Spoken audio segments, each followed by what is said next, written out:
नमस्ते बच्चों, अपन ने चैप्टर नंबर फर्स्ट पढ़ा था भाषा। ठीक है, फर्स्ट चैप्टर था अपना भाषा और व्याकरण। ठीक है, व्याकरण में सबसे पहले अपनी जो था वो था भाषा और व्याकरण।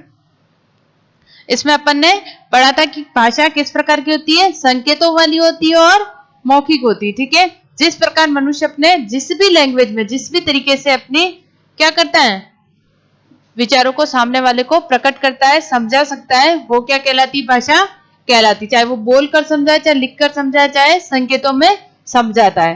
ठीक है, पहले अपन ने पढ़े थे पहले संकेतों वाली भाषा। ठीक है, कई जगह पर क्या होते हैं, संकेतों से अपनी बात समझाई जाती है। जैसे कचरा पात्र लगे हुए हैं या फिर कहीं धूम्रपान निषेध के बोर्ड लगे हुए हैं, तो बोर्ड को देखकर अपन क्या करते हैं, समझ जाते हैं कि यहाँ पर किसका संकेत है, कि यहाँ पर ये संकेत लगे हुए हैं, इसका मतलब यहाँ पर कचरा नहीं फेंकना है, यहाँ पर धूम्रपान करना उचित नहीं है। ठीक है, नेक्स्ट आते हैं अपन भाषा के रूप पर। ठीक है, प्रयोग के आधार पर भाषा के दो रूप दिखाए गए थे। पहला मौखिक भाषा। मौखिक भाषा मूल भाषा होती है। सबसे पहले अपन भाषा कैसे सीखते हैं, बोलकर। बोलकर अपन भाषा को क्या करते हैं, सामने वाले को समझाते हैं, या सामने वाले विचारों को सुनकर अगर अपन समझते हैं तो वो मौखिक भाषा का रूप कहलाता है। जैसे अगर भाषण है, वार्तालाप है, ये क्या है, भाषा के मौखिक रूप है। नेक्स्ट आते हैं अपन भाषा का लिखित रूप। लिखित रूप आप सभी रिटर्न करते हैं। ठीक है, आप बड़ी क्लास में हो तो आप सब क्या करते हो, लिखकर अपनी बात को समझा सकते हो। ठीक है, छोटे बच्चे तो क्या करेंगे, बोलकर ही अपनी बात समझाते हैं, या फिर रोकर, या फिर जिनके घर में छोटे बच्चे होते हैं तो वो क्या करते हैं, उनको रोकर अधिकतर बात अपनी समझाते हैं। छोटा बच्चा होगा तो वो रोकर ही समझाएगा। लेकिन जो बच्चा लिखना जानता है वो क्या करता है, अधिकतर अपने बात को लिखकर बोलकर समझाता है। ठीक है, लिखित भाषा यह भाषा का वह रूप है जिसमें मन के भाव को प्रकट लिखकर किया जाता है। ठीक है, यह भाषा का वह रूप है जिसमें मन के भाव लिखकर प्रकट किए जाते हैं तथा पढ़कर समझे जाते हैं। अगर आप लिखकर किसी को बात समझा रहे हो तो सामने वाले को भी क्या करना चाहिए, पढ़ना आना चाहिए। अगर सामने वाले को पढ़ना ही नहीं आता है तो वो क्या करेगा, आपकी बात को नहीं समझेगा। ठीक है, अगर आपका कोई फ्रेंड है जिसको पढ़ना नहीं आता है और आप लिखकर उसको क्या कर रहे हो, बात समझाने की कोशिश कर रहे हो, तो अगर उसको पढ़ना नहीं आता है तो क्या करेगा, वो आपकी बात समझेगा ही नहीं। इसलिए अगर जो सामने वाला लिखकर बात कर रहा है तो उसके आगे वाला जो बात समझना चाहता है उसको भी क्या है, पढ़ना आना चाहिए। भाषा के लिखित रूप की सहायता से आप प्रस्तुत पुस्तक को पढ़ रहे हैं। ठीक है, क्या कर रहे हैं, पुस्तक को पढ़ रहे हैं। किससे, इसके लिखित रूप से। ठीक है, अगर ये पुस्तक आपकी लिखी हुई है, रिटन है, तो आप क्या इसको पढ़कर समझोगे। ठीक है, अगर आपको पढ़ना ही नहीं आता है तो आप इस पुस्तक को समझ सकते हो, नहीं समझ सकते हो। क्यों नहीं समझ सकते हो, क्योंकि आपको अगर पढ़ना नहीं आता तो आप इस पुस्तक को नहीं समझ सकते हो। अब आपको पढ़ना लिखना आता है, इसीलिए आप क्या इस लिखित रूप को पढ़कर समझ सकते हो। आप भी क्या करोगे, क्वेश्चन आंसर लिखोगे तो हम पढ़कर ही उसको समझेंगे, उसके मीन्स को, कि वो सही है या गलत है। नेक्स्ट है आपका नीचे, यह भाषा का लिखित रूप बहुत महत्वपूर्ण है। क्यों महत्वपूर्ण है, क्योंकि आप लिखकर अगर अपनी बात समझाना चाहते हो, क्योंकि बड़ी क्लास में अपन जैसे जैसे आते हैं तो क्या होता है कि रिटन में ही अपना अधिकतर क्या होता है, वर्क होता है। ठीक है, आपके एग्जाम वगैरह भी किसमें होते हैं, रिटन में होते हैं। क्यों होते हैं, रिटन पेपर क्यों होता है, यह भाषा का निश्चित और स्थायी रूप है। निश्चित और स्थायी रूप मतलब ओरल आप बोलते हो तो आप उस लैंग्वेज को क्या कर सकते हो, चेंज कर सकते हो।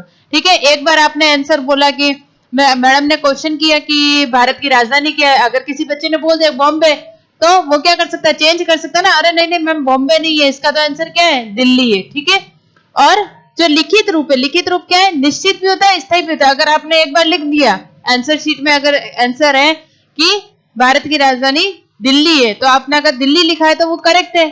ठीक है, अगर आप बॉम्बे लिख के आ जाते हो तो वो आपको मार्क्स मिलेंगे, नहीं मिलेंगे। क्यों नहीं मिलेंगे, क्योंकि आपने क्या लिखा है, आंसर रॉन्ग लिखा है। ठीक है, क्योंकि जो भाषा का लिखित रूप होता है वो कैसा होता है, निश्चित भी होता है और स्थायी भी होता है। यह भाषा को सुरक्षित रखता है और ज्ञान विज्ञान को भावी पीढ़ी को हस्तांतरित करता है। क्या करता है, भाषा को सुरक्षित रखता है। ठीक है, रिटन रूप में लिखी गई चीज क्या है, लॉन्ग टाइम तक क्या रहेगी, सुरक्षित रहेगी, प्रिजर्व रहती है। जैसे अगर अपनी रामायण है, महाभारत है, तो इनको अभी तो नहीं लिखा गया था, कब लिखा गया था इनको, बहुत टाइम पहले लिखा गया था। भागवत गीता जो बोलते हैं अपनी श्री कृष्ण ने कही थी, ठीक है। तो ये जो बड़ी बड़ी किताबें हैं पुरानी अपनी महाराणा प्रताप के बारे जीवनी है, या फिर बड़ी बड़ी इतिहास की बुक्स हैं, आप हिस्ट्री वगैरह पढ़ते हो तो उसमें कहते हैं ना कि अकबर ने कब आक्रमण किया था, बाबर ने किस प्रकार से राज्य किया था। तो ये सब अपन अभी का लिखा हुआ नहीं है, ये क्या है, पुरानी भावी पीढ़ियों में जो उस समय के राइटर थे उन्होंने क्या किया था, लिखा था, ठीक है। और उन्होंने जब उसको सुरक्षित रखा तो वही क्या काम आता है, हमारे भावी पीढ़ी के काम आता है। ज्ञान विज्ञान को भावी पीढ़ी को हस्तांतरित करता है। ज्ञान विज्ञान क्या करता है, भावी पीढ़ी को हस्तांतरित करता है। जैसे आपके जो साइंस के बड़े बड़े फॉर्मूले हुए, ठीक है, वो भी क्या है, पुराने जमाने में जिन्होंने इनोवेट किए होंगे उन्होंने क्या किया, इनको लिखित रूप में सुरक्षित किया, और वही क्या है आज आपको पढ़े जा रहे, ठीक है। अगर ग्रेविटी के फॉर्मूले का आविष्कार ना होता तो आप पढ़ते नहीं पढ़ते, ठीक है। इसका मतलब ये नहीं कि इनोवेशन से आप प्रिजर्वेशन क्या उन्होंने क्यों किया जो हमको पढ़ना पड़ रहा है, ऐसा नहीं होता है। उससे क्या होता है कि जो ज्ञान विज्ञान जो भी चीज पुरानी पीढ़ी ने हमारे लिए संभाल के रखी वो क्या हमारे आज के टाइम में काम आती है। ये भाषा को मानकता भी प्रदान करता है। मानक मतलब उनकी ग्रेडिंग करता है, ठीक है। कौन सी भाषा कितनी पुरानी है, कितना उसका क्षेत्र है, कितनी वो क्या है समृद्ध है, ये किस पर डिपेंड करता है, उसकी मानकता को बढ़ाता है, ठीक है, उसकी गुणवत्ता को बढ़ाता है। जैसे अपनी हिंदी लैंग्वेज है उसमें क्या है, कितने वर्ण है, कितने स्वर है, ठीक है। वर्णों में वापस स्वर अलग है, व्यंजन अलग है, संयुक्त व्यंजन अलग है, तो उसकी क्या होती है, क्वालिटी होती है। अपन मिश्रित वाक्य, कौन सी भाषा नहीं है वो अपने अंदर पुराने वाक्यों को भी शब्दों दूसरी भाषा के शब्दों को भी क्या है समेट सकती है, ठीक है। जैसे हिंदी भाषा है अपने, तो इसके अंदर अरबी फारसी के भी शब्द आएंगे, आपके उर्दू के भी शब्द आएंगे, इंग्लिश के भी शब्द आते हैं, ठीक है। जो बच्चे पढ़ते हैं अपन आगे पढ़ेंगे तो अपने जो हिंदी लैंग्वेज है इसने क्या किया है, सभी लैंग्वेज को आपस में क्या किया है, समेट लिया है, ठीक है। जैसे अपन कुछ भाषा के ऐसे शब्द हैं जो अपनी हिंदी लैंग्वेज में नहीं आते, फिर भी अपन ने क्या किया, उनको अपने अंदर समाहित किया। जैसे डॉक्टर, डॉक्टर किसका वर्ड है, हिंदी का तो नहीं है ना। हिंदी में तो क्या बोलते हैं, चिकित्सक, चिकित्सक बोलते हैं, चिकित्सक बोलते हैं, लेकिन क्योंकि अपनी हिंदी लैंग्वेज ने क्या किया, इसको समेट लिया है, ठीक है। तो अपन हिंदी में भी अपन इसको डॉक्टर लिखते हैं, ठीक है। स्कूल, स्कूल भी अपना क्या है, इंग्लिश वर्ड है, पर अपन स्कूल लिखते हैं, चलता है ना, राइट होता है। मैडम ऐसे थोड़ी ना बोलती कि नहीं स्कूल लिखा है इसलिए काट देंगे, विद्यालय ही लिखना आवश्यक है, ठीक है। दोनों में से राइट कौन सा लिखा बोला जाता है, स्कूल राइट है या विद्यालय राइट है। हिंदी लैंग्वेज में अपन बोलते हैं तो विद्यालय होता है, लेकिन इंग्लिश में तो स्कूल होता है। लेकिन दोनों ही क्या होते हैं, सही होते हैं। क्यों होते हैं, क्योंकि क्या है, हमारी हिंदी भाषा ने क्या है, सभी शब्दों को अपने में समाहित कर लिया। बहुत से वर्ड आगे अपन पढ़ेंगे वो क्या है, दूसरी भाषा से अपनी भाषा में आए। यह भाषा क्या है, मानकता भी प्रदान करती, मतलब अपनी गुणवत्ता बढ़ाती रहती। मानक मतलब किसी की ग्रेडिंग करना, ठीक है। आपके स्कूल में भी आपका मानक होता है ना, ग्रेड्स मिलती है, फर्स्ट क्लास की language, second class student, third class, ठीक है। कौन सबसे अच्छा ब्रिलियंट स्टूडेंट होता है उसको ए ग्रेड मिलती है, उससे कम को उससे बी, फिर उससे नीचे सी, फिर उससे नीचे डी। तो मानकता क्या होती है, भाषा की लिखित भाषा जो होती है उसकी मानकता भी बढ़ती है, ठीक है। उसकी क्वालिटी जो होती है वो भी बढ़ती है, ठीक है। अगर आप अच्छी राइटिंग में लिखते हो तो आपको अच्छे मार्क्स मिलते हैं, ठीक है। आप रफ वर्क करते हो तो आपको क्या रफ मार्क्स मिलेंगे। जैसे सूचना पट्ट पर दिनांक 13/3/2000 आगरा में वार्षिक उत्सव में भाग लेने के इच्छुक छात्र छात्राएं अपना नाम खेल अध्यापक के कार्यालय में जाकर संलग्न करवाएं, ठीक है। प्रधानाचार्य, अगर सूचना पट्ट पर कोई बात लिखी हुई है तो आपको क्या है, पढ़कर समझ में आनी चाहिए, ठीक है। अगर आपको पढ़ना ही नहीं आता है तो आप उसको समझ भी नहीं सकते हो। ये तो हुए अपने भाषा के रूप, किसके, भाषा के रूप। कितने होते हैं, मौखिक और लिखित भाषा, ठीक है। कितने होते हैं, मौखिक और लिखित भाषा, ठीक है। मौखिक वो जो अपन बोल कर अपने सामने वाले को समझाते हैं, जैसे उसको बातचीत भी हो गई, भाषण भी हो गया, वार्तालाप भी हो गया। लिखित भाषा जिसमें लिखकर अपने विचारों को बताते हैं, जैसे अपने नोटबुक के अंदर आप लिखते हो, न्यूज़पेपर आपका जो है वो लिखित रूप है। क्यों, क्योंकि उसमें लिखा हुआ आप क्या करते हो, पढ़ते हो। देश दुनिया की खबरें कहां से पता चलती है, पढ़कर पता चलती है, ठीक है। नेक्स्ट आता है आपका लिपि।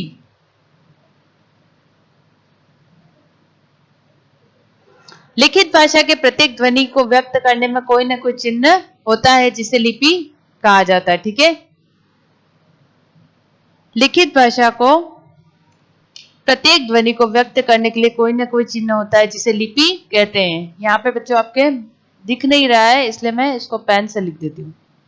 ठीक है, इसको क्या कहते हैं? लिपि कहा जाता है। ठीक है, हर भाषा का अपना क्या होता है? एक चिन्ह होता है। ठीक है, जिसको अपन क्या करते हैं? चिन्ह को लिपि कहते हैं। प्रत्येक भाषा प्रत्येक ध्वनि को व्यक्त करने के लिए कोई ना कोई चिन्ह होता है जिसे लिपि कहा जाता है। भाषा में इन वर्णों की जो बनावट होती है अर्थात इन्हें लिखने का जो ढंग होता है उसे क्या कहेंगे? लिपि कहते हैं। क्या कहते हैं? लिपि कहते हैं। जैसे अ जो है आपका ऐसे बनेगा, आ के ऊपर ऐसी मात्रा लगेगी, छोटी की में ऐसी मात्रा लगेगी, ये सब का इनको लिखने के चिन्ह है। आपके जो वर्ण है वो क्या है? लिपि के चिन्ह जो है वो आपकी लिपि कहलाते हैं। हिंदी भाषा की लिपि देवनागरी है। ठीक है, हिंदी भाषा की लिपि कौन सी है? देवनागरी लिपि है। ठीक है, संस्कृत, मराठी और नेपाली भाषाएं भी देवनागरी लिपि में ही लिखी जाती है। इसके अलावा कौन कौन सी लिपि में?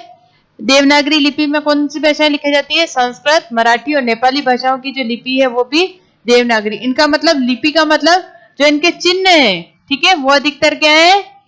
हिंदी के जो चिन्ह है वो वर्ण जो है वो किसके सेम है? सबके सेम रहते हैं। मतलब सभी लैंग्वेज में क्या होता है कि एक ही प्रकार से लिखा जाता है। ठीक है, जैसे अगर मैंने यहाँ लिपि लिखा है तो लिपि क्या होगा? सभी जगह वहां पे भी सेम लिखा जाएगा। ठीक है, हिंदी भाषा की लिपि देवनागरी है और संस्कृत, मराठी और नेपाली भाषाओं की देवनागरी लिपि में ही लिखी जाती है। इस लिपि का विकास ब्राह्मी लिपि से हुआ। किससे हुआ है? ब्राह्मी लिपि से हुआ है। किसका विकास हुआ है? देवनागरी की लिपि का विकास ब्राह्मी लिपि से हुआ है। ठीक है, देवनागरी लिपि का विकास किससे हुआ है? ब्राह्मी लिपि से हुआ है। यह बाएं से दाईं ओर लिखी जाती। किस तरह लिखी जाती है? बाएं से दाईं ओर। बाएं से दाईं ओर मतलब लेफ्ट टू राइट लिखना सीखते हैं ना अपन, तो अपन कैसे लिखते हैं? बाएं से दाएं लिखते हैं। मतलब लेफ्ट हैंड की तरफ से अगर मैं स्टार्ट करूं